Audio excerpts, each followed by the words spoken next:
Donc, bonjour à toutes et à tous, et merci à nos intervenants. Donc, nous allons aborder aujourd'hui une table ronde intitulée Juifs et chrétiens en pays d'islam.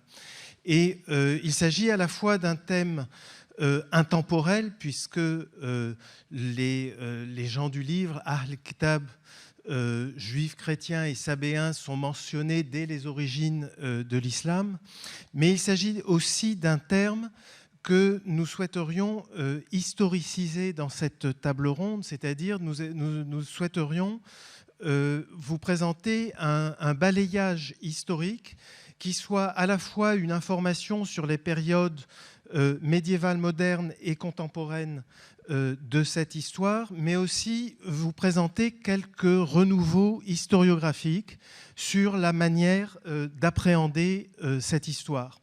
En effet, il suffit de se promener en bus en ville pour voir afficher sur la façade des mairies les mairies avec les chrétiens d'Orient. Pas plus tard que mardi dernier, il y a eu un documentaire qui est passé sur Arte prophétisant la disparition prochaine des chrétiens d'Orient. Et donc, un thème qui est à la fois d'une actualité brûlante et qui nous interpelle tous, et en même temps dans lequel il s'agit de remettre de l'histoire et pour lequel il s'agit de considérer les choses dans la longue durée, puisqu'il ne s'agit en aucun cas d'un thème intemporel. En effet, cette question des juifs et chrétiens en pays d'islam, c'est une question qui est très intimement liée à la question d'Orient née au XIXe siècle et qui est très intimement liée à la manière dont les églises et les États ont construit leur histoire. Alors, pour appréhender cette histoire, donc, j'ai à ma gauche Anne-Lise Neff, qui est maîtresse de conférence à Paris 1, qui est membre de l'UMR Orient et Méditerranée, donc, et plus spécifiquement dans l'équipe Islam médiéval. Elle a été membre junior de l'Institut universitaire de France et elle a surtout travaillé sur le processus d'islamisation de la Sicile médiévale. Et parmi ses nombreuses publications, je signalerai celle qu'elle a publiée donc en 2008, un gros ouvrage collectif avec Benoît Grévin et Emmanuel Tixier, Chrétiens, juifs et musulmans dans la Méditerranée médiévale, étude en hommage à Henri Bresque. Mohamed Kanbib, donc professeur émérite à l'université Mohammed V de Rabat, où il a été l'un des fondateurs des Rendez-vous de l'Histoire, très engagé aussi dans le projet Aladdin et très engagé dans la mise en place d'un master d'histoire du temps présent à l'université Mohammed V. C'est à Paris qu'il a soutenu à la fois son doctorat de 3e cycle et son doctorat d'État. Et il a enseigné à Oxford, mais aussi aux États-Unis, à Princeton, Harvard et Berkeley. Sa thèse d'État était une thèse pionnière puisqu'elle portait sur le... c'est sa thèse d'État qui a été publiée avant sa thèse de 3e cycle. Elle a été publiée donc à Rabat aux presses universitaires de l'université de Mohammed V, l'université Mohammed V. Et elle portait sur les relations juifs et musulmans au Maroc, contribution à l'histoire des relations intercommunautaires en termes d'islam. Et l'ouvrage qu'il avait précédé, la réflexion qu'il avait précédée, j'aime beaucoup la mentionner parce que c'est un thème qui est important et qui reviendra sans doute au cours de nos débats. C'est un ouvrage sur les protégés dans le Maroc du XIXe siècle, et protégés dont il fait les précurseurs, les ancêtres de la bourgeoisie nationaliste marocaine. Et enfin, signalons qu'il a dirigé récemment avec Gilali El-Adnani une histoire du Maroc indépendant à travers une série de biographies politiques. Et parmi ces biographies, il a eu à traiter de nombreuses biographies de personnages juifs qui ont...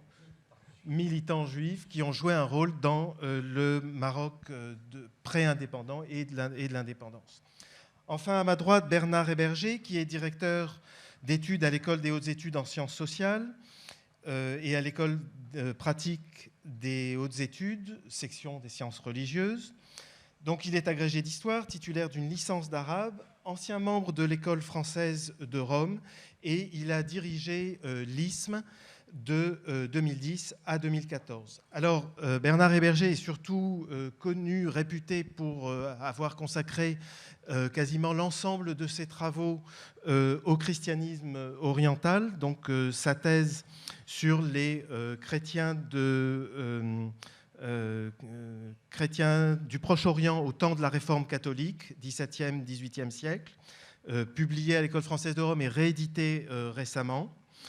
2013, et je m'attarderai peut-être un peu sur les titres, 2013, les chrétiens du Proche-Orient, de la compassion à la compréhension. Et enfin, il vient de coordonner avec Aurélien Girard un numéro de la revue Archives des sciences sociales des religions, intitulé, et je vous invite à prêter attention au titre, « Chrétiens au Proche-Orient, les nouvelles conditions d'une présence ». Et il me semble qu'entre cette idée de chrétien d'Orient ou chrétien au Proche-Orient insistant sur une présence, il y a tout un positionnement à la fois historiographique et épistémologique. C'est-à-dire qu'on ne peut pas traiter des juifs et des chrétiens en pays d'islam en prophétisant l'advenu, si j'ose dire, en paraphrasant Jacques Berck, en les inscrivant dans une trajectoire forcément victimaire. Et il me semble que l'enjeu et le sens de faire l'histoire de ces populations, et ne pas faire l'histoire seulement des églises, c'est aussi faire l'histoire des mondes possibles que nous pouvons encore espérer construire. Alors je laisserai tout de suite la parole à Anne-Lise Neff, qui va nous parler donc de la période médiévale, vous l'avez compris, et je lui laisse tout de suite la parole. Merci. Donc effectivement, il m'appartient si je puis dire, d'ouvrir cette évocation chronologique et donc de revenir au début, si on peut dire, au début à la fois de la construction du monde de l'islam et donc du positionnement par rapport aux juifs et aux chrétiens. Alors je pense que c'est d'autant plus important de le faire que précisément le Moyen-Âge offre une image qui est vraiment à distance de ce que l'on a entendu ces derniers temps pour le monde contemporain.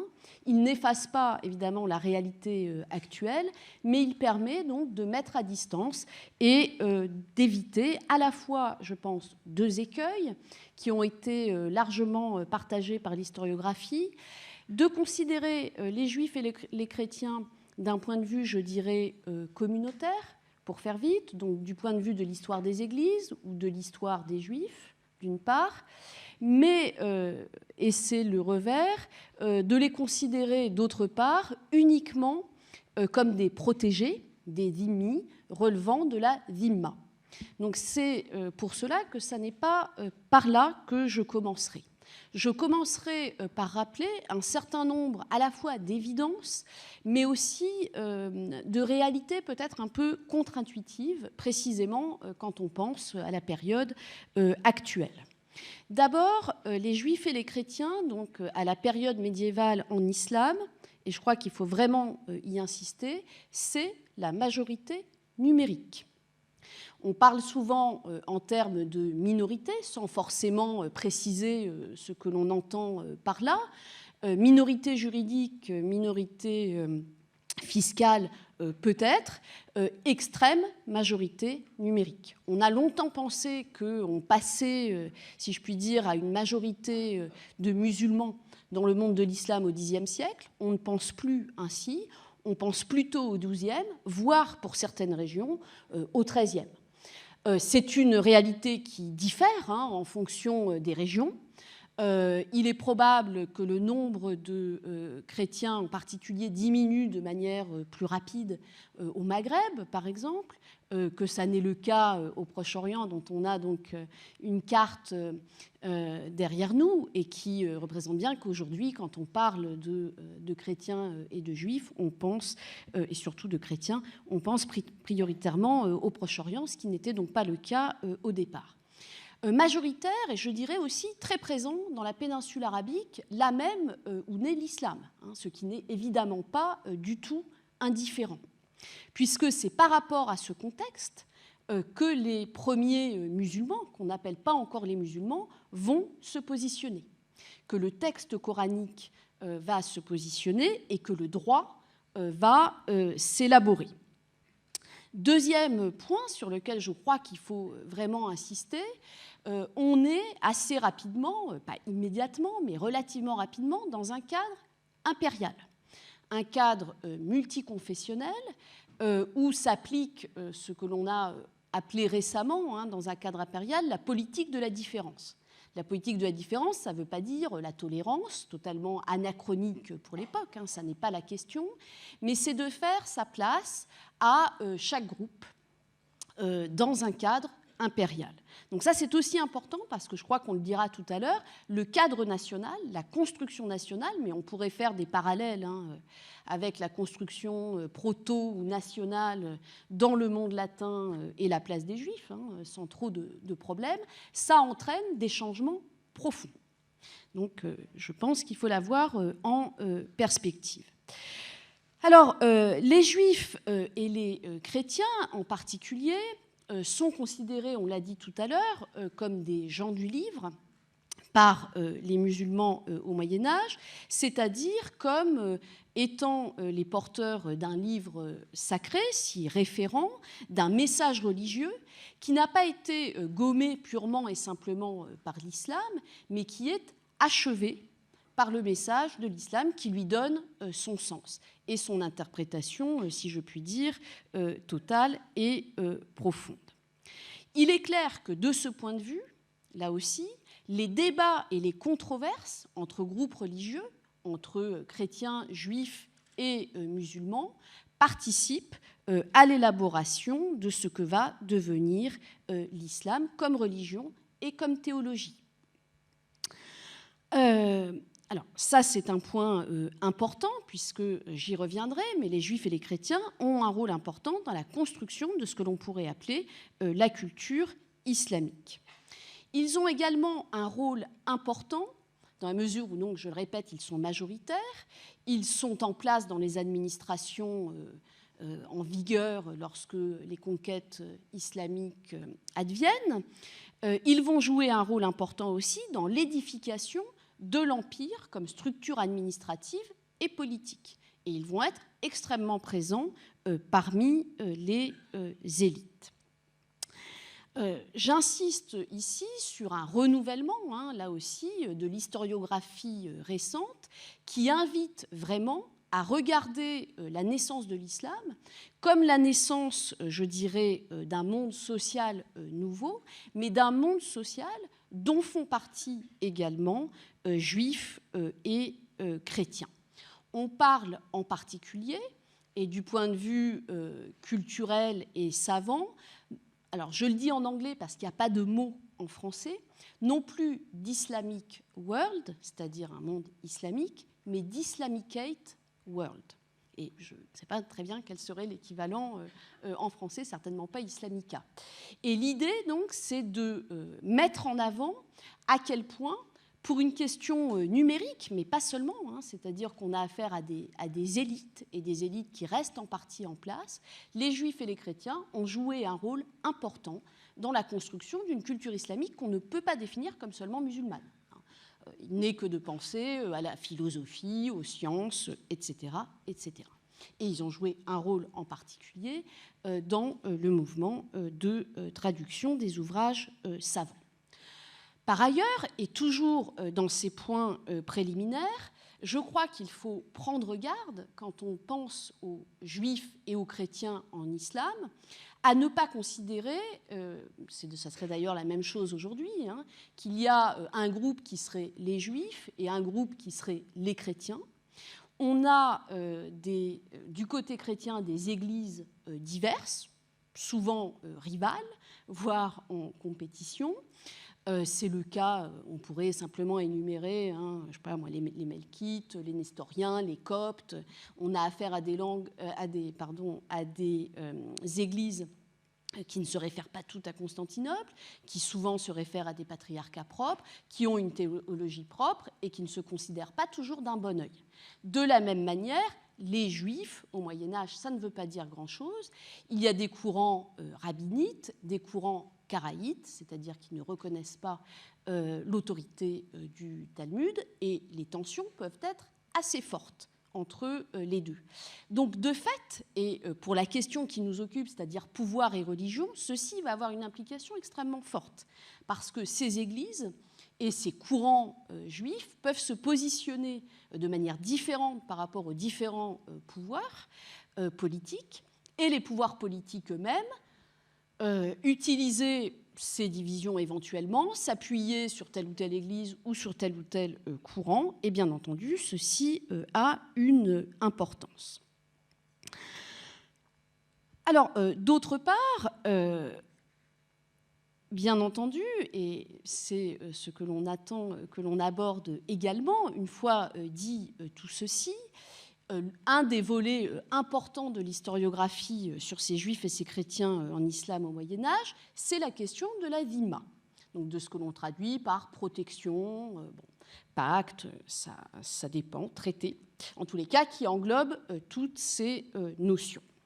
Alors, c'est un terme qui n'est pas très présent dans le Coran, en tous les cas avec le sens qu'il aura par la suite.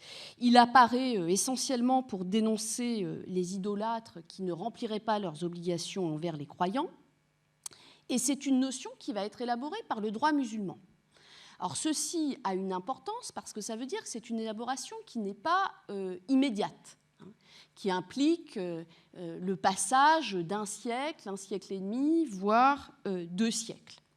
Donc, il ne faudrait pas imaginer que dès l'annonce du message de l'islam apparu, tout de suite, le statut juridique des juifs et des chrétiens ait été réglé.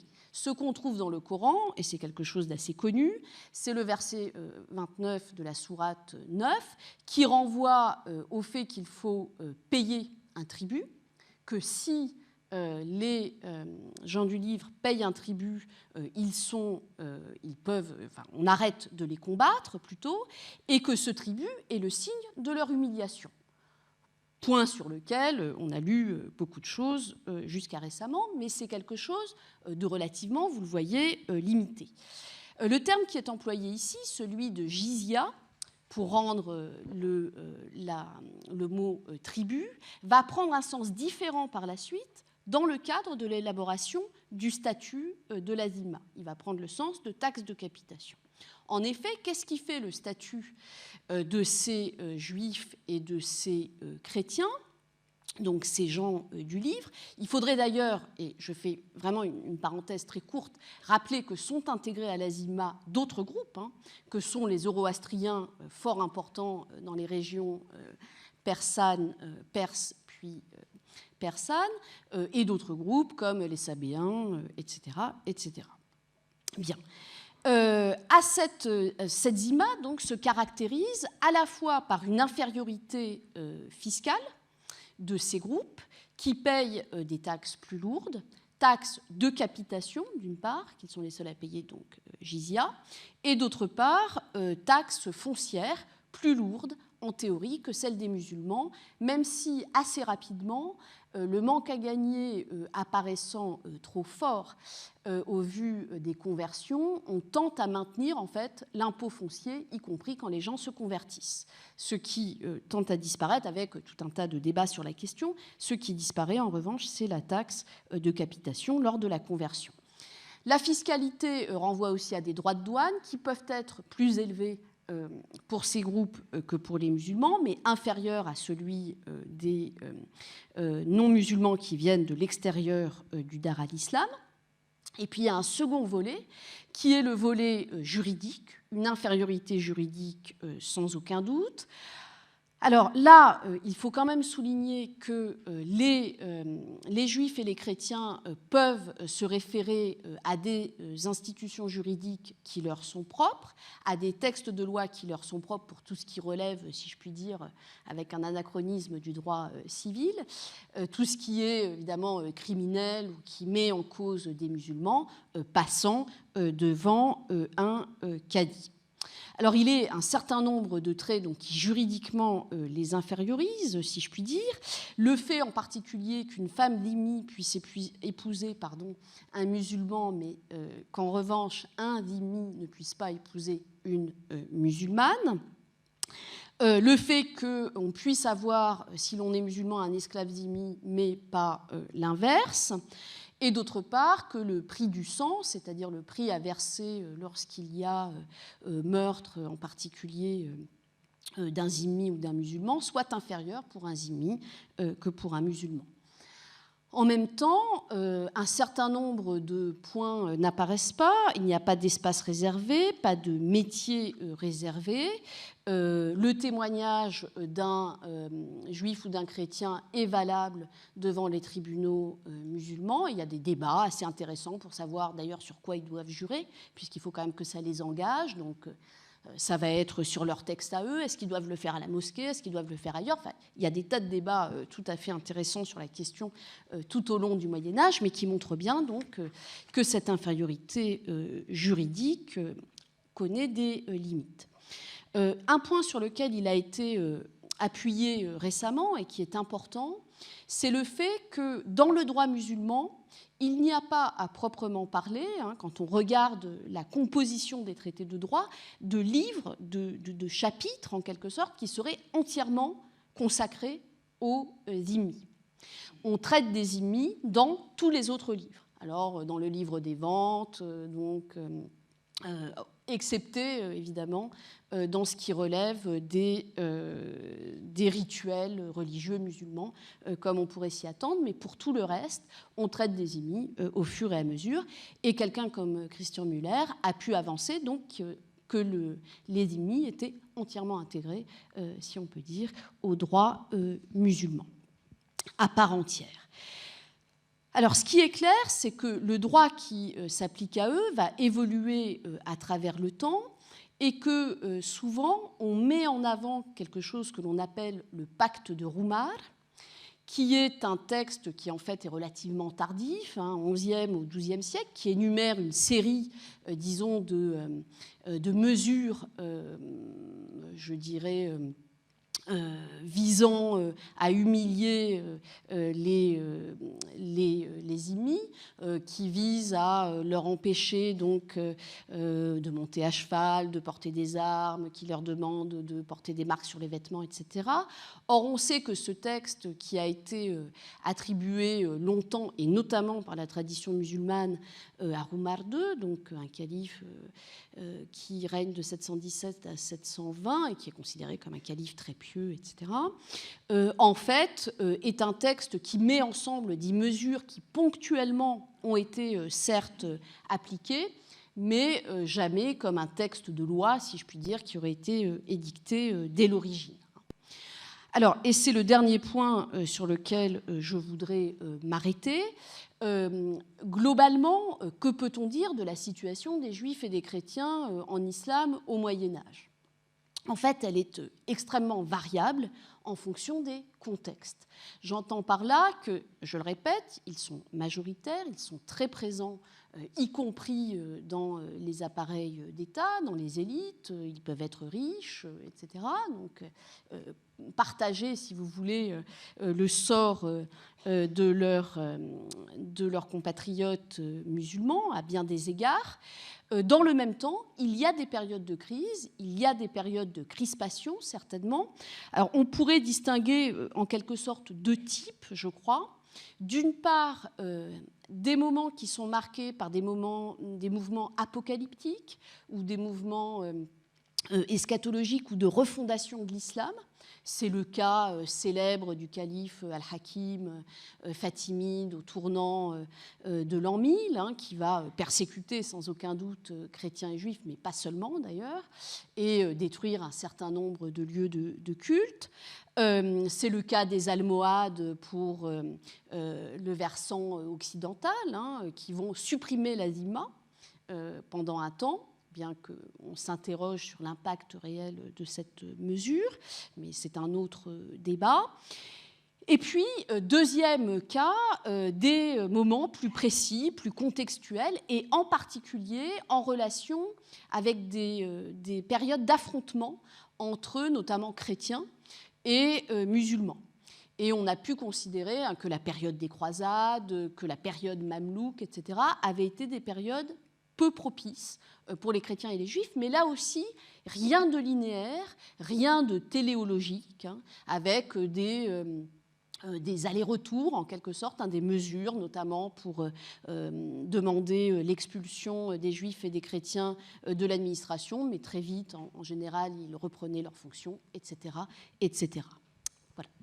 Merci Anne-Lise Neff pour cet exposé très synthétique qui nous invite, je crois, à vraiment distinguer plusieurs notions qui sont à la fois distinguer statut et conditions, statut juridique et conditions d'existence, et puis qui nous invite aussi dans l'ordre juridique à distinguer entre normes, au sens d'une norme qui s'imposerait à tous, et référence à laquelle on se réfère en temps de crise pour dire voici ce qui devrait être l'ordre normal des choses. Alors, on va faire un saut dans le temps, à la fois en Orient et puis en Occident musulman, et on va commencer par l'Occident avec Mohamed Kanbib, qui va... ce saut dans le temps, c'est aussi un saut qualitatif, au sens où s'engage le devenir minoritaire dans le cadre de la construction de ce qui va devenir des États-nations. Et donc, je cède tout de suite la parole à Mohamed Kanbib. Merci cher ami. Merci à ma collègue d'avoir préparé le terrain. Et juste une petite précision avant de commencer.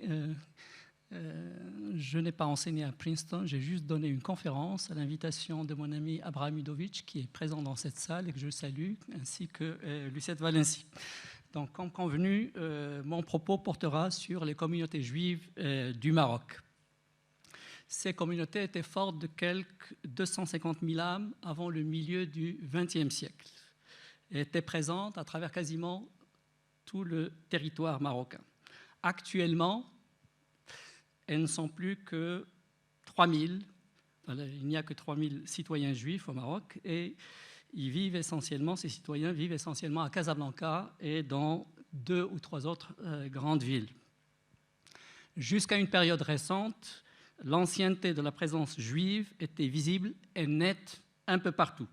Au XVe siècle, par exemple, lors de son passage dans le Haut-Atlas et l'Anti-Atlas, Léon l'Africain avait été étonné par, je le cite, le grand nombre de juifs circulant à cheval dans ces montagnes, portant des armes et combattant. Fin de citation. Près de 5 siècles plus tard, l'ethnographe Edmond Doutet avait de son côté noté, et je le cite, que ces juifs de l'Atlas diffèrent complètement de ceux de Marrakech et des villes de la côte. Ils représentent la survivance d'une antique population juive.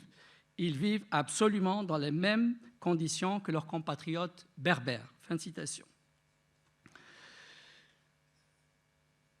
Je fais un saut dans le temps très rapidement. Dans la constitution du royaume adoptée en 2011, juillet 2011, il est fait mention de l'enracinement des Juifs dans le pays par la référence explicite à la composante juive de la civilisation marocaine. Donc, c'est très solennellement qu'il est fait référence à cet ancrage, à cet enracinement donc, des Juifs dans le pays.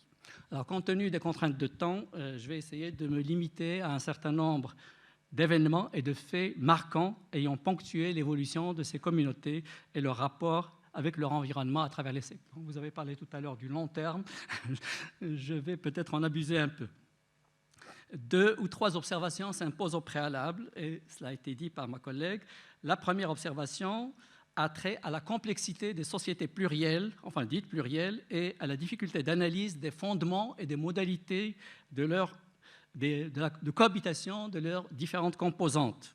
Dans le même ordre d'idées, il convient d'ajouter que ce statut, le statut de la dhimma dont il a été question à l'instant, est problématique, et ce, dans la mesure où les interprétations dont il a été l'objet de la part des ulama et des fuqaha ont souvent fluctué dans le temps. Il n'y a pas quelque chose de statique, mais ça a fluctué dans le temps, et ces interprétations ont été souvent antagonistes. La troisième remarque porte précisément sur le décalage ayant existé de tout temps entre, d'une part, le statut juridique des gens du livre et, d'autre part, leurs conditions concrètes de vie au quotidien et leurs relations avec les musulmans. Enfin, dans le cas du Maroc, après l'avènement de l'islam, bien sûr. Il faudrait préciser à cet effet que le concept de dhimma, je complète un peu ce que vous avez dit, qui a fait et continue de faire l'objet de tant d'exégèses, ne signifie étymologiquement rien d'autre que protection. Dhimmi signifie simplement protéger, avec un certain nombre d'obligations dont il a été fait mention, telles que le paiement d'une jizya, puisqu'il n'était pas astreint au paiement des impôts que payaient les, entre guillemets, les croyants, c'est-à-dire zakat et l'achar. Donc, jizya, une sorte d'impôt de capitation, et cet impôt de capitation a existé un peu partout. Par exemple, en Grande-Bretagne, il y avait ce qu'on appelle la poll tax, c'était un impôt de capitation. Et ce, en contrepartie, comme cela a été dit, du libre exercice par ces mêmes dhimmis de leur culte, de la sécurité de leurs personnes et de leurs biens, et d'une certaine autonomie de gestion de leur communauté, notamment en matière de statut personnel. La dhimma n'en est pas moins présentée dans un grand nombre de publications comme le symbole de l'humiliation, de l'oppression et de la discrimination. Pour l'instant, je voudrais simplement rappeler que dans le langage courant des Marocains, puisqu'on parle du Maroc, d'aujourd'hui, quand quelqu'un dit à titre dissuasif ou par orgueil qu'il bénéficie de la dhimma d'un tel ou d'une telle, il y avait des protectrices aussi, cela signifie qu'il est sous la protection d'un homme ou d'une femme qui, pour parler familièrement, avait le bras long ou a le bras long. D'ailleurs, dans l'ensemble du monde arabo-musulman, après un décès, la formule rituelle est la suivante: maintenant, le défunt est sous la dhimma de Dieu. Donc, le terme en tant que tel n'a rien de péjoratif ni de dévalorisant. Est-ce à dire que tout était pour le mieux dans le meilleur des mondes? Comme dans toutes les sociétés humaines, la réponse est bien évidemment non. Et cela s'applique aussi aux pays bien ancrés dans la démocratie. Dans le cas du Maroc, où l'enracinement des communautés juives remonte à plus de 2000 ans et a précédé l'islamisation du pays et a été marqué par un processus de berbérisation des Juifs et de judaïsation des Berbères, selon la formule d'un historien, Haïm Hirschberg, ces communautés, grossies à la fin du XVe siècle par l'afflux de quelques 20 000 réfugiés juifs expulsés d'Espagne et du Portugal après 1492, ont été confrontées à diverses phases de fortes turbulences, notamment pendant les interrègnes, puisqu'il n'y avait pas de règles de succession bien définies, les périodes de tensions millénaristes, il y avait des illuminés qui surgissaient comme ça, et des périodes de sécheresse, de famine et d'épidémies, de guerres tribales, de rébellions contre le pouvoir en place et d'invasions étrangères. Concernant la période médiévale, je voudrais citer un grand historien, Guyton, auteur d'une œuvre monumentale, Mediterranean Society. Il écrit ceci, je le cite: « Jamais le judaïsme ne s'est trouvé dans des relations si étroites et dans un état de symbiose si fécond que dans la civilisation médiévale de l'islam arabe. » Fin de citation. Le grand anthropologue américain Clifford Geertz insiste de son côté sur la complexité des relations entre juifs et musulmans au Maroc et rejette les schèmes binaires et réducteurs et donc basés sur la dichotomie. Au Moyen-Âge, la période la plus sombre dans l'histoire des Juifs du pays, c'est donc la période des premiers Almohades qui ont justement abrogé le statut de dhimmi. Et c'est sur le conseil de l'un des leurs, le philosophe Maïmonide, qui préféra aller s'établir en Égypte, que ces coreligionnaires restèrent dans leur écrasante majorité sur place et suivirent ses recommandations, la simple prononciation de la shahada, la profession de foi musulmane. Donc, ils suivirent ces recommandations, les recommandations les incitant à éviter la mort en faisant mine de se convertir à l'islam tout en restant attachés à la foi de leurs ancêtres. Le chroniqueur Al-Marrakchi, un chroniqueur relativement tardif, fit ultérieurement le constat suivant. Je le cite, « Les Juifs avaient les apparences de l'islam et priaient dans les mosquées, mais Dieu seul savait ce qui se passait dans leur cœur. » Fin de citation. Sous la dynastie suivante, celle des Mérinides, arrivés au pouvoir sans projet de réforme comparable à celui des Almoravides ou des Almohades, les convertis reprirent la pratique ouverte du judaïsme, ce qui signifie théoriquement l'apostasie, puisqu'ils étaient musulmans et ils redevenaient juifs. Les sultans de cette dynastie firent appel aux compétences d'éléments appartenant à leur classe marchande et en firent des conseillers.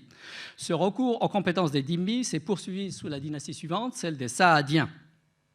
Il conviendrait d'ajouter que c'est en particulier sous cette dynastie que des groupes de Marranes, fuyant l'Espagne et le Portugal, se sont réfugiés au Maroc et ont repris la pratique ouverte du judaïsme. Certains d'entre eux se sont établis à Fès et en ont fait un centre de regroupement de leurs coreligionnaires voulant renoncer à leur conversion de façade au christianisme, au catholicisme. C'est précisément à Fès qu'un premier mellah, un quartier juif, a été construit par les Mérinides près de leur palais à Fès-Jdid en 1437. Voilà ce que David Korkos, un historien israélien d'origine marocaine, écrit à ce sujet. Je le cite, « Les quartiers spéciaux où étaient relégués les Juifs n'ont d'abord existé qu'en Europe. Dans le monde musulman, beaucoup de Juifs préféraient vivre entre eux, mais de nombreux autres, en Orient et surtout au Maghreb, vivaient côte à côte avec les musulmans. Il s'agissait parfois d'un choix délibéré que facilitaient les facteurs d'entente, à savoir un monothéisme pur chez les uns et les autres. La défense expresse de consommer le sang des bêtes abattues et la viande de porc, deux habitudes chrétiennes pour lesquelles musulmans et juifs éprouvent une répulsion égale.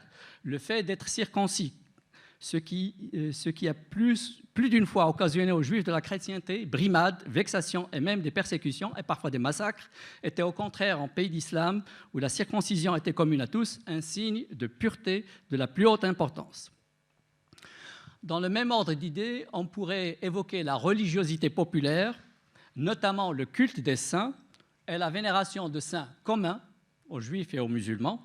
Cette vénération de saints atteignait son paroxysme en période de sécheresse, Juifs et musulmans invoquant la miséricorde divine et le retour des pluies. On peut évoquer également le rituel de la Mimouna au sortir de Pessah, au sortir de la Pâque juive, et les rencontres entre Juifs et musulmans dans les campagnes, et les gens qui recevaient les Juifs dans leurs champs ou leurs vergers estimaient que c'était de bon augure et que l'année suivante allait être une bonne année agricole.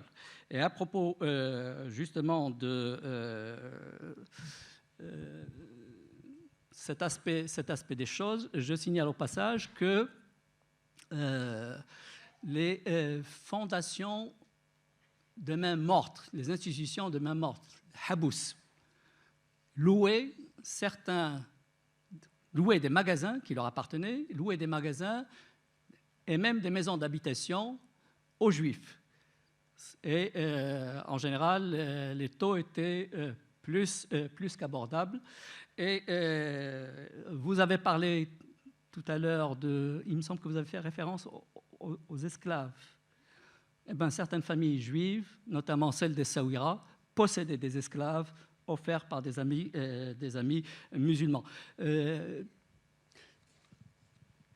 Dernier point, c'est le 19e siècle, donc c'est une période de profonde mutation. Le fait essentiel, c'est que du fait de l'extension des protections étrangères et des naturalisations à un certain nombre de juifs, enfin pratiquement toutes les strates supérieures des communautés juives, la dhimma est pratiquement tombée en désuétude et il n'y a plus eu perception de la jizya puisque les masses populaires étaient trop pauvres.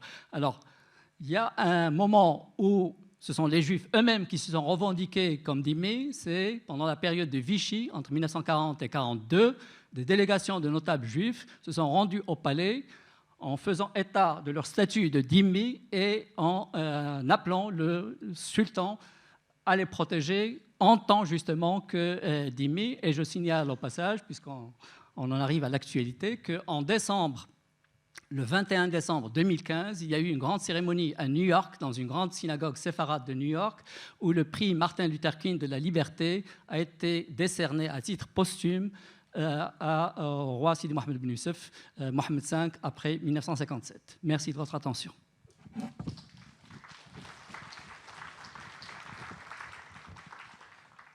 Merci Sidi Mohamed d'avoir présenté ces 1000 ans de vie juive au Maroc, pour paraphraser un titre de Haïm Zafrani, et d'avoir conclu sur cette rupture qui est cette rupture à la fois qu'on retrouve en Orient, rupture des Tanzimat, qui est à la fois le moment d'émergence de sentiments nationaux dans l'Empire ottoman, et en même temps de processus de confessionnalisation au sein des églises. Bernard Héberger, je te laisse la parole. Je ne sais pas si ça marche. Si, ça marche. Donc, bon, mes deux collègues vous ont dressé un tableau que je pourrais compléter, et que j'aimerais compléter avec des anecdotes concrètes qui vont dans le même sens, mais je crois que ce n'est pas la tâche qui m'incombe, donc je vais faire un discours peut-être plus politique. L'Empire ottoman est un empire traditionnel. D'abord, il faut savoir qu'il s'étend sur une grande partie de l'Europe et qu'il contient donc un grand nombre de chrétiens. Ils ne sont pas tout à fait majoritaires, mais presque majoritaires, à certains moments même majoritaires. Mais progressivement, au XIXe siècle, avec les défaites ottomanes, l'Empire ottoman se réduit, les provinces européennes se perdent, et donc le caractère islamique de l'Empire ottoman se renforce, d'autant plus que ceux qui restent de l'Empire ottoman accueillent les réfugiés musulmans des Balkans, de Crimée, du Caucase. Et donc le caractère islamique de l'Empire ottoman se renforce progressivement au même moment que l'Empire ottoman se réforme. L'Empire donc se caractérise par les traits de tous les empires, cette grande diversité des peuples, cette grande diversité des statuts. On peut dire que l'Empire ottoman, c'est une juxtaposition de corps, comme l'Ancien Régime, et que d'une certaine façon, l'État y fait, chrétienne et juive, donc les groupes chrétiens et juifs. J'utilise précisément le mot taïfé, qui veut dire corps, qui veut dire, disons, un regroupement qui peut être une corporation, un groupe religieux, une tribu, etc. Donc c'est sous ce mot-là qu'ils sont connus. Donc les différents groupes de chrétiens et de juifs forment des espèces de corps au même plan que d'autres groupes, et la gestion de l'Empire se fait à travers des groupes plus ou moins autonomes et plus ou moins rattachés à l'Empire, et aussi plus ou moins hiérarchisés. On est évidemment dans une société où l'idée d'égalité devant la loi est une absurdité. Il faut attendre le XIXe siècle pour que cette idée pénètre les consciences et la vie politique de l'Orient. Donc, il y a discrimination, il y a inégalité, mais ça paraît normal à tout le monde. Le patriarche d'Antioche va dire qu'il faut absolument que les chrétiens passent devant les juifs dans les manifestations publiques. Je veux dire, c'est comme ça qu'ils voient les choses. Donc, c'est une première chose. Le pouvoir est assez lâche. Il négocie avec ces groupes, notamment lorsque ce sont des groupes tribaux, des groupes montagnards. Il y a beaucoup de chrétiens qui sont ruraux, qui sont dans les montagnes, où souvent ils sont armés, ils s'habillent comme ils veulent, ils montent à cheval, comme on l'a dit. Il y en a même qui sont employés comme supplétifs de l'armée ottomane et donc ne payent pas la capitation parce qu'ils remplissent un rôle de défense. Et puis, dans les villes, et en général, le principal lien avec le sultan, c'est l'impôt, le paiement de l'impôt. Alors, on a parlé de la jizya, donc de la capitation que les chrétiens et les juifs doivent payer. c'est très difficile de connaître le montant. Mais ce qui est sûr, c'est que les procédures de répartition et de levée de cet impôt ont des conséquences importantes sur les communautés. Parce que les chefs religieux sont responsables de la bonne rentrée de l'impôt. Et comme il y a divers groupes de chrétiens, la répartition entre les divers groupes est faite entre eux et provoque évidemment des conflits. Les Grecs veulent faire payer les Maronites, etc., etc.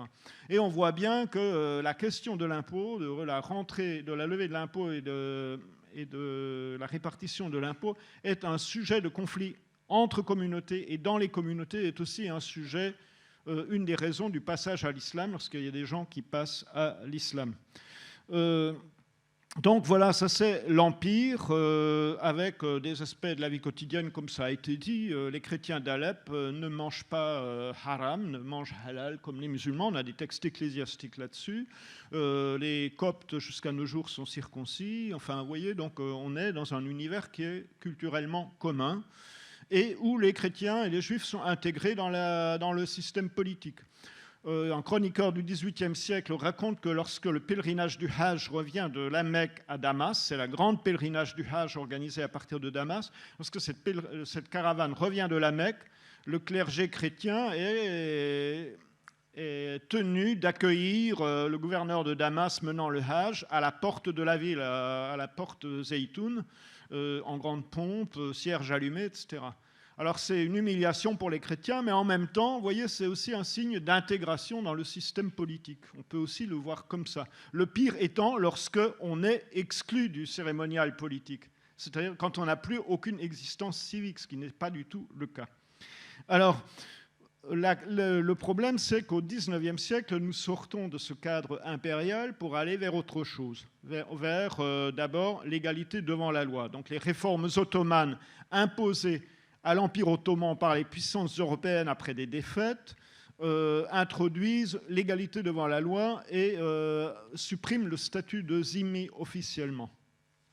En même temps, mais seulement en même temps qu'elle le supprime, elle renforce les structures confessionnelles des différentes églises chrétiennes, qui doivent se doter d'institutions comme l'état civil, comme un conseil de notables, comme des tribunaux pour les affaires de succession et de mariage.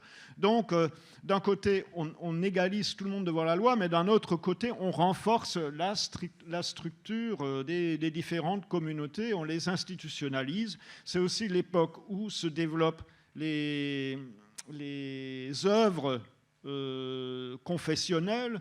Donc c'est l'époque où on construit des écoles, on construit des hôpitaux confessionnels, ce qui renforce encore cette structure confessionnelle. Et donc c'est la question problématique de la citoyenneté ottomane. Dans quelle peut-on définir une citoyenneté ottomane? Il y a eu toute une génération chez les chrétiens au XIXe siècle de gens qui ont cru à l'émergence d'une citoyenneté ottomane, ce qui aurait sans doute été réalisable si, par le même temps, l'Empire ottoman n'était pas allé de défaite en défaite et s'il n'y avait pas eu, disons, des courants nationalistes qui mettaient en cause l'unité même de l'Empire. Alors, c'est là qu'on vient à l'autre question, c'est l'introduction de l'idée de nation, à partir du XIXe siècle. Alors, une nation, comme vous savez, ça se fabrique, ça s'invente avec un certain nombre de critères. Le critère linguistique, la référence à l'histoire, la référence au territoire, voire à la biologie sur une définition raciale. Donc, différentes options étaient ouvertes au XIXe siècle et elles ont été prises plus ou moins avec le soutien de l'étranger par un certain nombre de gens. Bon, le premier exemple, c'est les Grecs qui sont les premiers à obtenir leur indépendance de la porte et à former une nation grecque. Ce qui est déjà très très problématique puisqu'il y a énormément de Grecs qui restent à l'intérieur de l'Empire ottoman. Et que d'autre part, la définition d'un grec n'est pas aussi simple que ça, puisqu'une grande partie des Grecs, entre guillemets, de l'Empire ottoman, qui sont en fait des Roum et pas des Yunan ou des Grecs, hein, il y a les trois mots. Donc les Roum sont des gens de confession byzantine, mais ils peuvent être parfaitement de langue turque. Il y a en Cappadoce une communauté grecque, Karamanlı, qui est de langue turque. Et donc, ces gens-là, d'un côté, les Grecs vont essayer de les helléniser, Mais d'un autre côté, ils peuvent tout à fait se reconnaître dans une définition turque. La même chose chez les Arméniens. Le premier roman arménien est aussi le premier roman turc, parce qu'il a été écrit en arménien, en langue turque, mais en caractère arménien.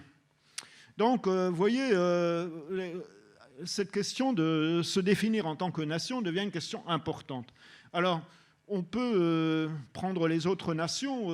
Est-ce qu'il y a une nation arabe? L'idée de nation arabe est une des idées qui arrive assez tard, à la fin du XIXe siècle. Et il y a des gens comme les chrétiens du Liban, les maronites, qui disent « Nous, on n'est pas des Arabes, on est des Phéniciens ». Il y a les Assyro-Chaldéens entre la Perse et l'Irak qui avant s'appelaient des Nestoriens et qui vont devenir des Assyriens. Comment vont-ils devenir des Assyriens? Parce que les fouilles archéologiques anglaises révèlent les trésors assyriens que vous avez maintenant au Louvre ou au British Museum.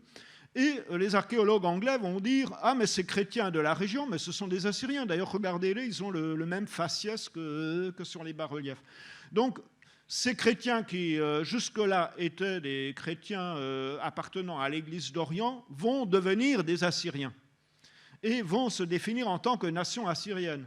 Et pendant la guerre de 14, ils vont réclamer un territoire en tant qu'Assyriens. Et bien sûr, ils ont misé sur les Russes et les Anglais et ça a mal tourné pour eux. Donc, aujourd'hui encore, notamment en exil, ces Assyro-Chaldéens se réclament en tant qu'Assyriens et ils donnent souvent comme prénom à leurs enfants Nabucodonosor ou des prénoms comme ça. Bon, donc, voilà, il y a comment on s'inscrit dans une nation. Alors, en Égypte, c'est relativement simple. Il y a un territoire, il y a une histoire, et les Coptes sont les chrétiens de très loin majoritaires qui se reconnaissent parfaitement dans cet espace égyptien. Et jusqu'à nos jours, de ce côté-là, il n'y a pas de problème. Les choses sont plus compliquées sur d'autres territoires, parce que ces chrétiens sont souvent dispersés appartiennent à une église, mais sont dispersés sur des très grandes distances, au milieu de chrétiens d'autres obédiences et au milieu de musulmans. Donc, comment faire nation avec ça? Pour vous donner un exemple, chez les Syriaques occidentaux, qu'on appelait avant jacobites, il y en a qui sont de langue kurde, il y en a qui sont de langue turque, il y en a qui sont de langue arabe, et il y en a qui sont de langue araméenne. Ils appartiennent à la même église. Il y a le cas d'un évêque que j'ai trouvé dans les archives à Rome, un évêque chaldéen, donc plutôt de l'église orientale, assyro-chaldéen, qui écrit au bout de 10 ans en disant « Écoutez, je ne peux pas continuer à être évêque, je démissionne, parce que je suis de Mossoul, je suis de langue arabe, mais mon diocèse est en pays kurde. Je ne parle pas la langue kurde, mes fidèles parlent la langue kurde. D'autre part, je suis étranger à cette région, je ne suis protégé par personne, mes fidèles sont protégés font partie de la fédération tribale kurde et sont protégés, mais moi, comme étranger, je ne suis pas protégé. Dès que je me déplace, je suis à la merci des Kurdes. » Donc, vous voyez, il appartient à la même église, mais il est considéré comme étranger parce qu'il n'appartient pas au système social local. Donc, toutes ces questions sont des questions qui se posent à partir du XIXe siècle, quand on demande aux gens de se définir à quelle nation appartenez-vous. Là-dessus, évidemment, il y a le rôle de l'Occident, qui est beaucoup plus fort chez les chrétiens et les juifs que chez les musulmans. On dit toujours que les chrétiens ont un problème avec l'islam. En fait, depuis le XVIIIe siècle, ils ont un très gros problème avec l'Occident. Pourquoi? Parce qu'ils sont soumis à une idée qui est l'idée qu'il faut les régénérer, qu'il faut les éduquer et les civiliser. Et ils en bénéficient puisque ça leur donne accès à l'éducation, ce qui leur donne des avantages aussi bien dans l'administration que dans le commerce, etc. Mais cette régénération les éloigne de leur environnement musulman, les coupe de ce dont on a parlé, de ces coutumes communes, de cette vie commune qu'ils partageaient auparavant. Et d'autre part, ils deviennent des enjeux internationaux. Les grandes puissances vont inventer progressivement cette idée qu'ils sont les protecteurs des chrétiens orientaux. Alors ça, les bons livres français vous disent que cette protection française sur les chrétiens orientaux remonte au minimum à Saint-Louis et peut-être même à Charlemagne. Évidemment, il s'agit d'une invention qu'on peut dater en gros de la veille de la guerre de 14, au moment où il était question de partager les provinces asiatiques de l'Empire ottoman. Il fallait que les Français aient des arguments pour ça. Donc, cette protection, c'est quelque chose qui s'invente comme argument au cours du XIXe siècle essentiellement, et qui sert à la rivalité entre les puissances. Les Russes sont les premiers à obtenir des droits qu'on peut assimiler à des droits de protection au traité de Küçük-Kaynarca vers 1770, et les Français vont progressivement développer le thème qui sont les protecteurs des chrétiens catholiques. Alors, cette protection, évidemment, c'est chaque fois une ingérence dans les affaires de souveraineté ottomane. Et c'est évidemment vécu de cette façon-là, et ça fait des chrétiens des enjeux dans les luttes politiques à l'intérieur de l'Empire. Et ça continue après la guerre de 14, dans les États nationaux après la guerre de 14. Je crois qu'il faut s'arrêter. Donc j'ai de loin pas fini, je ne vous ai même pas parlé des violences antichrétiennes du XIXe siècle qui sont liées non pas au fanatisme musulman, comme on le disait à l'époque ou comme on le dit encore aujourd'hui, mais qui sont liées à cette question nationale. Comment constitue-t-on une nation et quelle est la place des chrétiens dans ces nations? C'est ainsi que lorsque le traité de Berlin impose à l'Empire ottoman de créer des droits pour les Arméniens et d'encourager une autonomie arménienne, les Arméniens deviennent un danger pour l'Empire ottoman, et que par réaction aussi se constitue une nation turque, et qu'il n'y aura pas de place pour une nation turque et une nation arménienne sur le même territoire. Donc voilà, ces questions-là, on n'en est pas sorti aujourd'hui, puisque la nation est entrée en crise au Proche-Orient, la nation arabe pour laquelle un certain nombre de chrétiens avaient milité et dans laquelle ils se reconnaissaient. Aujourd'hui, elle est remise en cause. Elle est remise en cause notamment par une nation qui serait islamique, qui aurait le critère musulman plutôt que le critère arabe pour se définir. Les autres définitions aussi. La nation égyptienne devient de plus en plus islamique ou sunnite, donc les Coptes se reconnaissent de moins en moins dans une nation de ce type-là. Évidemment, dans un pays comme la Syrie, c'est très compliqué. Donc voilà, cette question nationale se pose encore aujourd'hui, et la place des chrétiens dans les nations se pose encore aujourd'hui. Et évidemment, pour les chrétiens, il n'y a pas d'autre solution qu'une solution pluraliste, une nation qui ne serait pas fondée sur la religion et qui reconnaîtrait un pluralisme, pas seulement religieux, mais un pluralisme d'opinion des individus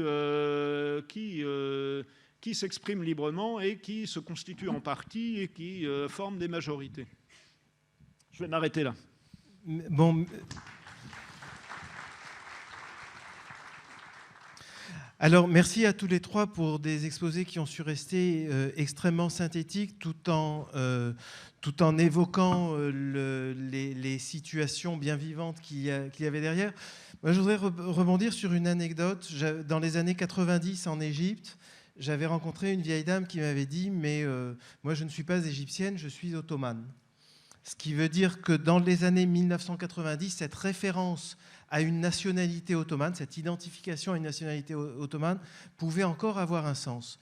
Et ce sens, il me semble qu'il est au principe même de la construction des États-nations, dans la mesure où, dans toutes vos histoires, dans tout ce que vous avez raconté, il y a des questions de migration, de mobilité, et de mobilité à l'intérieur de cadres impériaux. Et j'aimerais bien qu'on refasse, avant de céder la parole à la salle, j'aimerais bien qu'on refasse peut-être un tour rapide de parole pour vous demander en quoi finalement, est-ce que cette question des mobilités, je pense notamment à l'ouvrage de Abdelwahab Medeb et Benjamin Stora sur l'histoire des relations entre juifs et musulmans, et qui situe une rupture, qui nomme une rupture le moment de la séparation, donc il y a aussi là encore de la mobilité.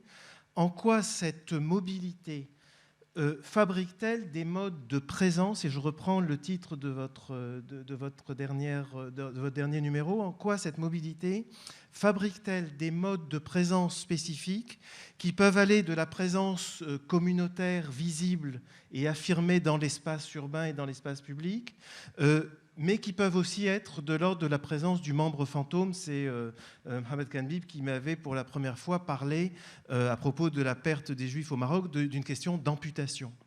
Et donc, je voudrais qu'on refasse peut-être un tour de parole autour de cette question mobilité et appartenance communautaire ou appartenance revendiquée. Annelise, oui. Alors, j'avoue que pour la période médiévale, c'est une question relativement complexe qui peut se poser essentiellement, je dirais, pour les groupes juifs. J'hésite toujours à parler de communauté parce que c'est un terme qui est extrêmement chargé. On met beaucoup de choses derrière et des choses assez différentes. Il y a bien des structures communautaires, c'est-à-dire des structures politiques, institutionnelles, elles existent. Mais ces groupes ont aussi des réalités qui sont beaucoup plus mobiles, comme vous le suggérez. C'est des choses qui ont été bien étudiées, notamment, on en parlait tout à l'heure, par quelqu'un comme Shlomo Goitein, qui en arrive, mais c'est toute la difficulté, à considérer qu'en étudiant les groupes juifs, les communautés juives à travers le Dar al-Islam, on étudie en fait, alors ce qu'il appelle, lui, parce qu'elle évolue au sein notamment d'une société méditerranéenne, mais au fond, ça renvoie à un monde social qui est un monde social unique. Certes de mobilité, mais avec des références qui sont les mêmes, si je puis dire, où que l'on se situe, au-delà du contexte local qui, bien entendu, joue. Alors, des références qui peuvent être des références religieuses, notamment référence au yeshiva proche-orientale pour les juifs. Pour les chrétiens, ça pourrait être la référence au patriarcat ou autre.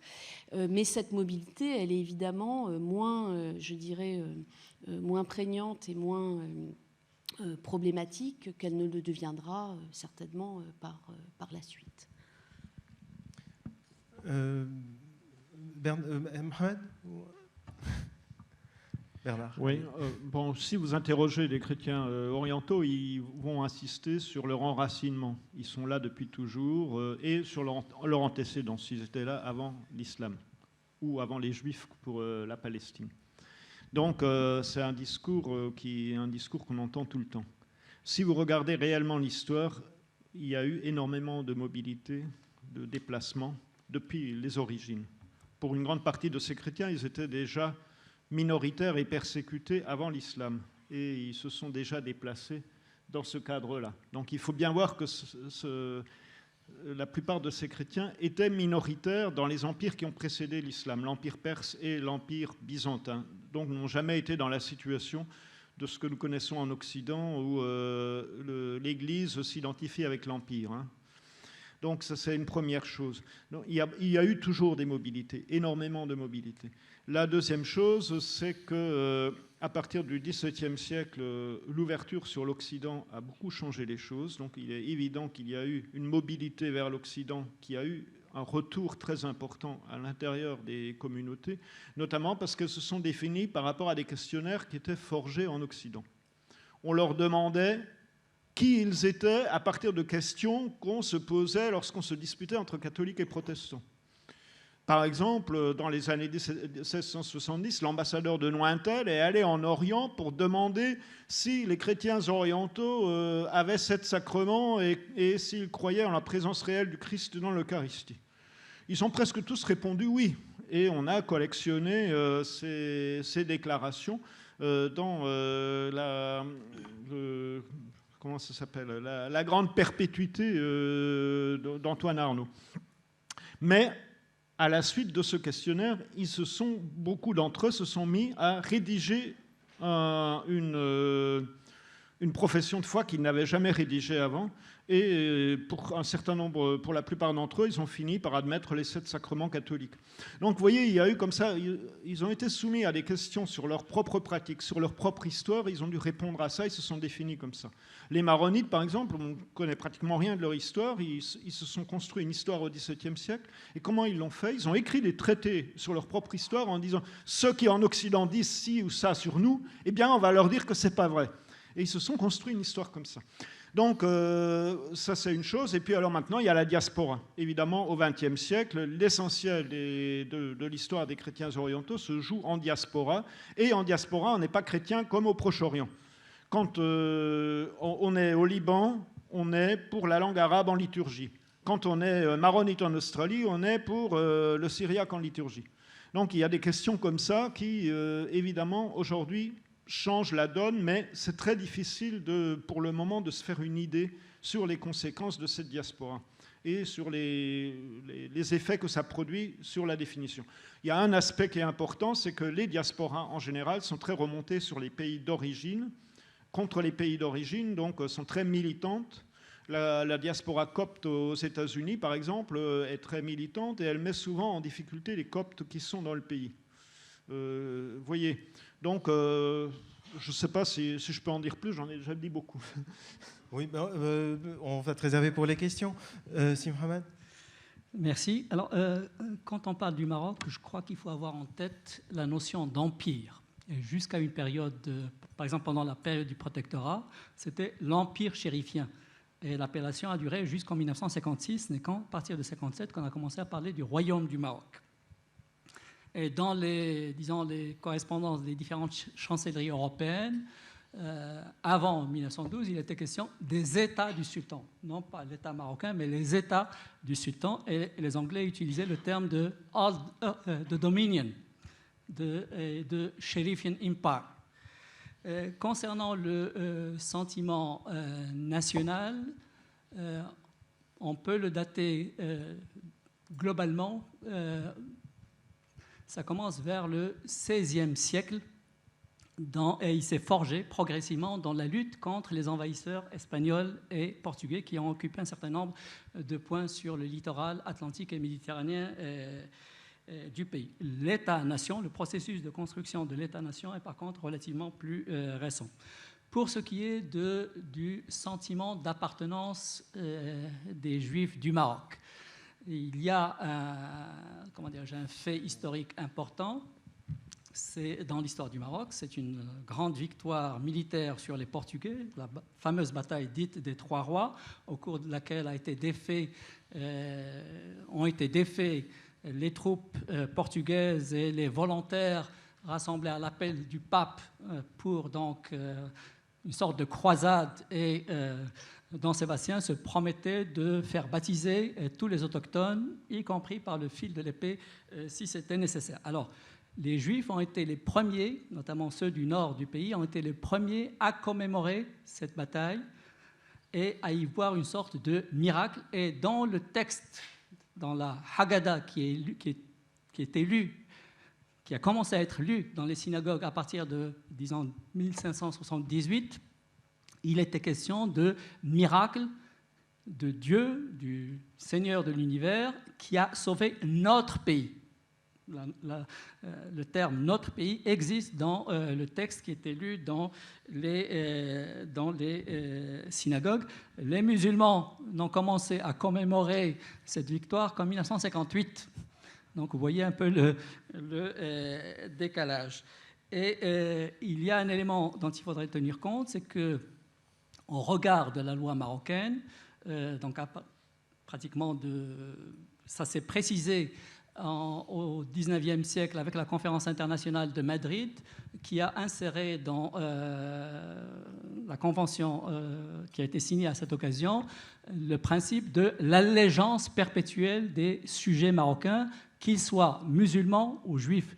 Et ce principe d'allégeance perpétuelle existe toujours dans le Code de la nationalité marocaine qui a été adopté en 1958, ce qui fait que les juifs, qu'ils soient au Maroc ou aux quatre coins de la planète, au regard de la loi marocaine, ils sont toujours considérés comme marocains. Et à l'étranger, notamment en Israël, je crois que nos compatriotes qui sont établis là-bas ont senti avec peut-être beaucoup plus de force qu'auparavant leur marocanité du fait du traitement que leur a réservé l'establishment ashkénaze. Juste une dernière phrase à propos de ce qui vient d'être dit. Pendant longtemps, les chrétiens et les juifs de l'Empire ottoman avaient le privilège de pouvoir jouer sur plusieurs nationalités et d'être un peu confus par rapport à cette question de la nationalité. Donc ils étaient protégés d'un consul de France, mais ils étaient quand même sujets ottomans, etc. Et ça assurait en fait un jeu assez complexe qui leur donnait des avantages. Bon, et il y a l'image un peu négative de ces personnages qu'on a appelés les Levantins. Alors, je crois qu'il est l'heure de donner la parole à la salle. Je vois beaucoup de mains qui se lèvent. Monsieur, ensuite, monsieur et vous. Merci pour vos exposés passionnants. Je me demande si on peut, après avoir parlé d'histoire, parler un moment du présent. Vous interroger là-dessus. Parce que ce qui est fascinant, vous écoutez, c'est que la source de la catastrophe depuis 2 siècles, dans cette région qui est sur la carte, c'est la disparition de l'Empire ottoman. L'empire que vous avez montré, multireligieux, multiethnique, etc. Et qui s'est brisé en 1000 morceaux sous l'influence des pays occidentaux, comme vous l'avez bien montré, et qui en arrive à un état de fragmentation terrifiant aujourd'hui. Alors, mon interrogation, c'est ça. Est-ce que, sur ce territoire très vaste, peuvent se reconstituer des rassemblements, des formes de tolérance, des regroupements économiques, un peu sur le modèle dans tout autre contexte que celui de l'Union européenne? On va prendre une série de questions, hein, monsieur.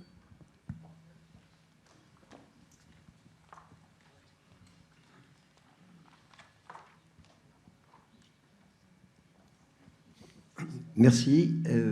Moi, je voudrais parler un peu des Coptes. Enfin, je vais vous raconter une petite anecdote. Je suis allé il y a quelques années dans le sud de l'Égypte et j'ai voulu faire mon petite enquête d'une manière subjective. Alors, j'ai fait un tatouage artificiel d'une croix sur ma main droite pour pouvoir entrer dans les familles coptes. Alors, monsieur, vous dites qu'en fin de compte, les Coptes étaient très, très bien traités. Moi, je peux vous dire que ce n'était pas vrai. Parce qu'il y avait deux discours. Le discours officiel, surtout dans le sud, du côté d'Absouan, etc. Le côté de tout est beau, tout est calme, tout est formidable. Et en réalité, dès que je montrais cette croix de Saint-Michel, qui était complètement artificielle, un trucage de ma part, hein, j'aurais pu me mettre en noir s'il fallait être en noir. Donc, il parlait, il disait non, c'est pas vrai. Nous sommes très, très, très en difficulté.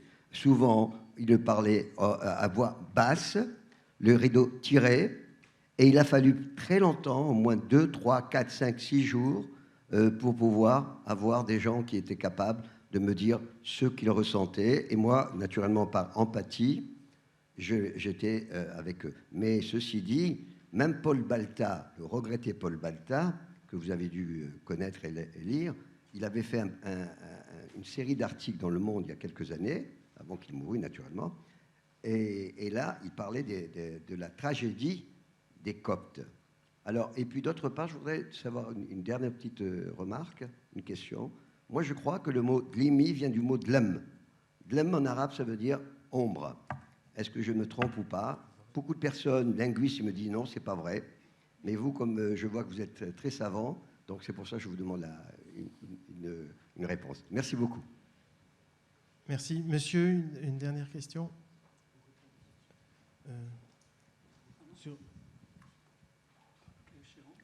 Merci. J'ai une question ponctuelle pour professeur Kenbib. Vous avez parlé du métissage culturel entre les berbères et les juifs. Et je me pose une question s'il y avait aussi un métissage réel, physique, de mariage mixte.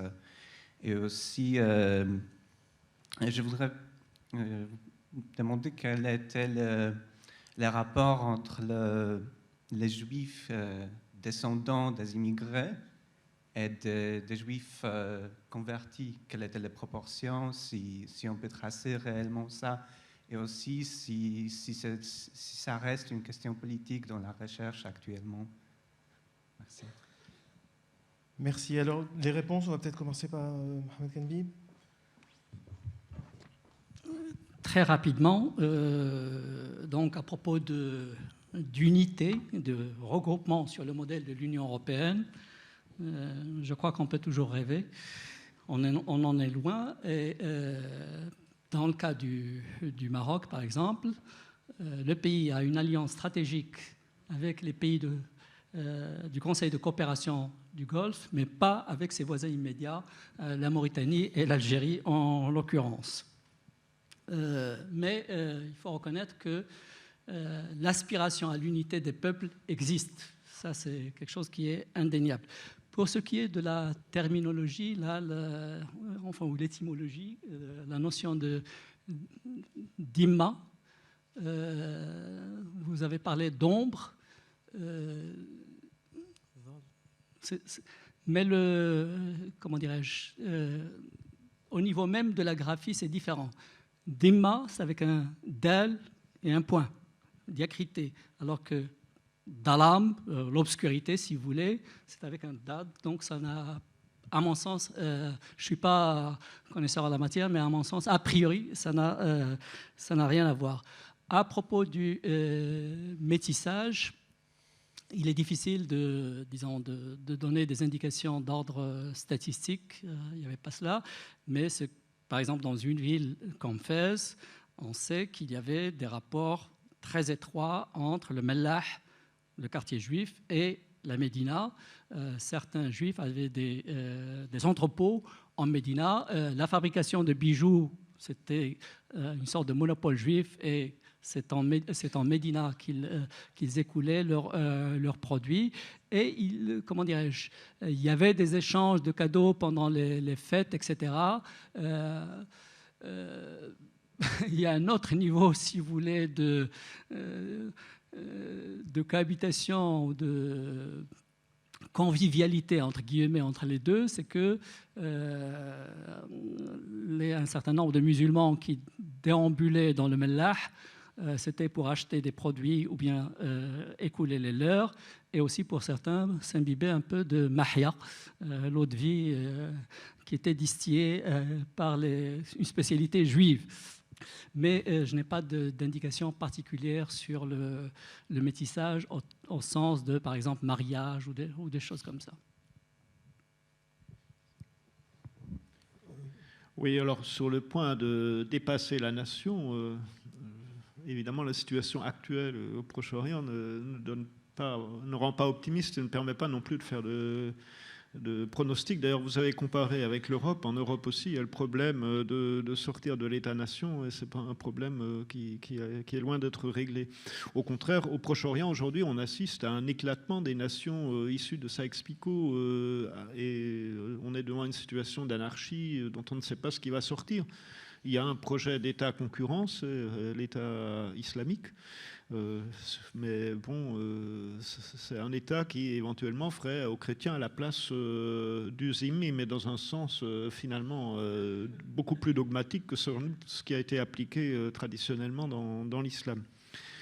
Donc là-dessus, on ne peut pas être très optimiste, mais il y a peut-être la Turquie, il y a l'option, le parti d'opposition kurde qui a réussi à rassembler toutes sortes de partisans du pluralisme, et dans ce milieu-là, en Turquie, il y a une véritable demande de reconnaissance à la fois du pluralisme d'aujourd'hui, mais aussi de l'histoire. Faire une place dans l'histoire turque aux Arméniens, aux Assyro-Chaldéens, etc., au même titre qu'aux Kurdes et à toutes les composantes de la société turque. Bon, comme vous savez, ce n'est pas non plus la tendance qui est en train de s'imposer en ce moment, mais l'histoire n'est pas écrite. Oui. Alors pour l'Égypte, d'abord je vous félicite d'avoir été en Haute-Égypte, parce qu'il y a très peu de gens qui vont voir les Coptes de Haute-Égypte. Nous avons eu la chance d'avoir le film La Vierge, les Coptes témoins, qui nous a montré justement ce christianisme rural de Haute-Égypte qu'on ne voit en général pas du tout. Et quand on parle des Coptes, très souvent on parle du Caire et on ne parle pas des campagnes égyptiennes. Vous savez que c'est aussi une région où il y a eu des affrontements très violents qui ont des bases confessionnelles, mais qui ont peut-être aussi d'autres bases. Il y a des réseaux mafieux, il y a des solidarités locales et des conflits locaux qui se disent en termes confessionnels, mais qui ont peut-être d'autres sources aussi. Et ce que vous dites sur le double discours, c'est certainement vrai aussi, mais j'ai envie d'apporter 2 nuances. La première nuance, c'est que j'ai été en Haute-Égypte. Ils m'ont tous dit qu'ils étaient malheureux et persécutés, mais j'ai vu des immenses chantiers d'églises. Donc, ce qui me renvoie sur le deuxième point, c'est qu'il y a chez les Coptes ce qu'on appelle le renouveau copte, c'est-à-dire un repli sur l'identité copte par opposition à l'identité musulmane, et un repli qui se traduit par une religiosité très vive, on pourrait dire échevelée, croyance aux saints, croyance aux miracles, etc., et qui ne facilite pas ni le dialogue avec la majorité des Égyptiens, ni l'intégration dans un monde dominé par l'islam. Il y a cet aspect-là aussi. Je ne sais pas si ma réponse vous satisfait. Anne-Lise, tu avais envie de réagir Alors, simplement sur l'idée de savoir si oui ou non on peut avoir de l'espoir.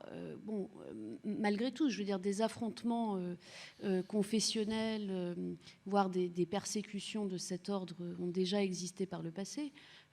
Qui eût pensé que le Liban pouvait aujourd'hui être en paix? On pourrait penser à d'autres lieux où la chose se produit. Moi, je voudrais simplement attirer l'attention sur un fait, c'est que même aujourd'hui, et il est indéniable que le sort des chrétiens en particulier est extrêmement difficile, puisqu'ils sont plus nombreux dans un certain nombre de régions du Proche-Orient. Même en Syrie, au moment où tel ou tel cheikh détruit intentionnellement des représentations de la Vierge Marie, etc., des sunnites en particulier défendent ces représentations et se solidarisent avec les chrétiens. Donc que l'espoir ne soit pas du côté de l'État islamique, nous en sommes tous convaincus, je crois, mais il ne faut pas évidemment oublier ce que les populations elles-mêmes ont vécu par le passé et ce à quoi elles aspirent, c'est-à-dire tout de même à la paix et à la vie en commun. Donc, je pense qu'il faut parier sur la majorité des habitants qui n'aspirent pas forcément à un système complètement fermé et complètement oppressif pour tout le monde. Donc, si les sunnites se sentent oppressés et demandent plus de liberté, les chrétiens en profitent aussi. Je pense qu'on n'aura pas le temps de reprendre d'autres questions, mais il nous reste quelques petites minutes. Moi, j'aurais aimé vous entendre sur la question du lien entre les enjeux de la patrimonialisation et de la revendication des droits civiques ou d'une société plurielle. Est-ce que vous avez, sur ces questions-là, vous avez cité tout à l'heure la Constitution marocaine de 2011. Je pense qu'on est en plein là-dedans. Alors, pour ce qui est du patrimoine juif, il y a un intérêt accru pour ce patrimoine, à la fois de la part des autorités publiques et du roi en premier lieu, et aussi des musulmans et de la société civile. Disons, il y a une sorte de prise de conscience de la nécessité de préserver ce patrimoine. Et je signale au passage qu'il y a un musée juif à Casablanca, le musée du judaïsme marocain. C'est pratiquement l'un des seuls musées. La Tunisie est en train de réfléchir Elle réfléchit à Djerba, à la faisabilité de... C'est une excellente initiative. L'initiateur, c'est, je crois, notre ami le doyen Habib Kazdarli. Ils doivent se réunir ces jours-ci. Et donc, il y a aussi, toujours dans le même ordre d'idées, l'entretien des cimetières à l'échelle nationale, donc dans pratiquement tout le pays, l'informatisation des tombes de manière à ce que les familles puissent rapidement retrouver la tombe des leurs, Et il y a également un autre élément, c'est le projet d'apposition de plaques commémoratives sur disons, les entrées des anciennes écoles de l'Alliance israélite, les anciennes écoles de l'Alliance israélite universelle. Et je signale au passage qu'il y a à Casablanca un groupe scolaire qui s'appelle Maïmonide, où il y a à la fois des enfants juifs et des enfants musulmans, aussi bien au niveau de l'école primaire que du lycée. Là aussi, je crois que c'est quelque chose d'important. Et je signale aussi qu'il y a un projet de maison de l'histoire du Maroc. Ça n'a pas marché ici, nous espérons que ça marchera au Maroc. Donc, de maison de l'histoire du Maroc où la composante juive de l'histoire et de la culture du pays aura toute sa place. Je vous en parle puisque je suis le conseiller scientifique de ce projet. Oui, il y a un curé de Bethléem qui a dit « Nous ne voulons pas être un musée, nous voulons être des pierres vivantes. C'est-à-dire nous voulons rester présents, nous ne voulons pas être simplement un témoignage de pierre de la présence du christianisme. » Donc ça revient souvent, ce thème « Nous ne voulons pas devenir des parcs à thème où il n'y a plus personne. » Mais à bien y réfléchir, d'abord, on ne l'empêche pas, les gens sont partis ou sont en train de partir. Et je pense que ce que vous venez de dire montre que même quand les gens sont partis, il y a des enjeux très importants de mémoire et qu'il faut travailler aussi sur ces enjeux de mémoire. Et que ce n'est pas indifférent pour les gens qui vivent dans le pays de connaître ce passé, de s'approprier ce passé ou de ne pas se l'approprier. Donc, il y a un travail à faire à ce niveau-là qu'il ne faut pas mépriser, qui dépasse simplement l'entreprise touristique, etc. Il y a en Jordanie un village qui s'appelle Madaba. C'est un village qui a été créé par les jésuites à la fin du 19e siècle pour fixer les tribus chrétiennes de la région. Et l'église principale qui est au sommet est l'église catholique, mais les orthodoxes qui appartenaient à une autre tribu sont venus plus tard, se sont fixés plus bas. Quand ils ont creusé pour construire une église, ils sont tombés sur cette magnifique mosaïque représentant Jérusalem, qui est très connue et qu'on va voir maintenant à Madaba. Donc on a créé une ville chrétienne en Jordanie comme ça. Et ces chrétiens jordaniens étaient plutôt de gauche dans les années 50, ont accueilli à bras ouverts les Palestiniens. Les Palestiniens sont devenus majoritaires et ont islamisé Madaba. Donc on y trouve Saladin à cheval sur une place et la rue qui avant s'appelait simplement la rue de l'Est s'appelle maintenant la rue Aïcha el Mouminin ou bien la rue de la bataille bon, ça m'échappe, une des grandes batailles de la région remportée par l'islam. Donc il y a une islamisation de la ville. Mais en même temps, on continue à faire des fouilles archéologiques. Et chaque fois qu'on fait un trou, on tombe sur des ruines d'églises et sur des inscriptions chrétiennes. Donc, vous voyez, ils n'en ont pas fini avec leur passé chrétien, même si la ville est devenue islamique. Et je crois que ça, c'est quelque chose qu'on pourrait reproduire à d'autres endroits. La dernière chose que je veux dire, c'est que dans des pays comme Israël, la Palestine, où il n'y a pratiquement plus de chrétiens, il y a encore énormément d'institutions chrétiennes. Et il y a une présence chrétienne par les institutions, et c'est le cas dans beaucoup de pays, hôpitaux, écoles, instituts charitables. Et ça, c'est une autre façon, disons, de maintenir cette présence. Et puis, dernière chose, il y a de l'immigration chrétienne aussi vers les pays musulmans. En Arabie Saoudite, il y a 1 million de chrétiens. Donc là, il y a d'autres enjeux. Des chrétiens qui ne sont plus autochtones, mais qui viennent d'ailleurs. Comment sont-ils accueillis? Quels droits ont-ils? Comment peuvent-ils apparaître sur la place publique, etc. C'est une question qui se posera de toute façon dans les années qui viennent à cause de cette immigration chrétienne vers les pays arabes.